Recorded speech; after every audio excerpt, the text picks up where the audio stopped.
आणि इथली सीट जर आमची नसेल तर आपल्या पत्रात काय पडणार? नुकसान कोणाचं होणार आहे?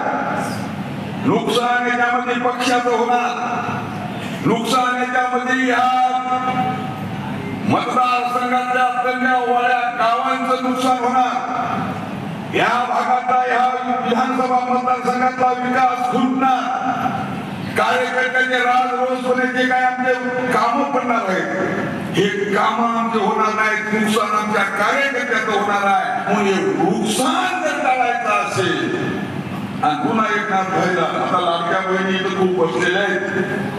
आता आम्ही बघतो कापसाला कापूस वेचायला त्या बाईला म्हणतात 100% विनंती, मी 100% एकनाथ भाऊलाच मतदान करणार.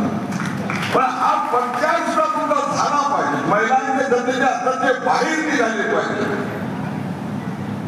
गावागावामध्ये महिला जर आपल्या बाहेर निघाल्या, गावागावात एक एक फेरी जर त्यांनी जर काढली तर 5 दिवस तुम्हाला बाकी आहेत. या 5 दिवसामध्ये आपण काही करू शकतो. आज तरी आपली परिस्थिती चांगली आहे.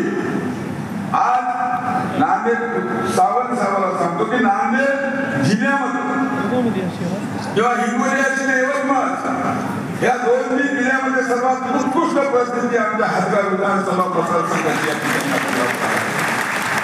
आम्ही तर जिंकू, परंतु बांधवांनो हे जिंकायचं केव्हा? 23 तारखेला, बरोबर आहे? जिंकायचं केव्हा? हे 23 तारखेला. मग 23 तारखेपर्यंत तुम्हाला मला या ठिकाणी अहोरात्र प्रयत्न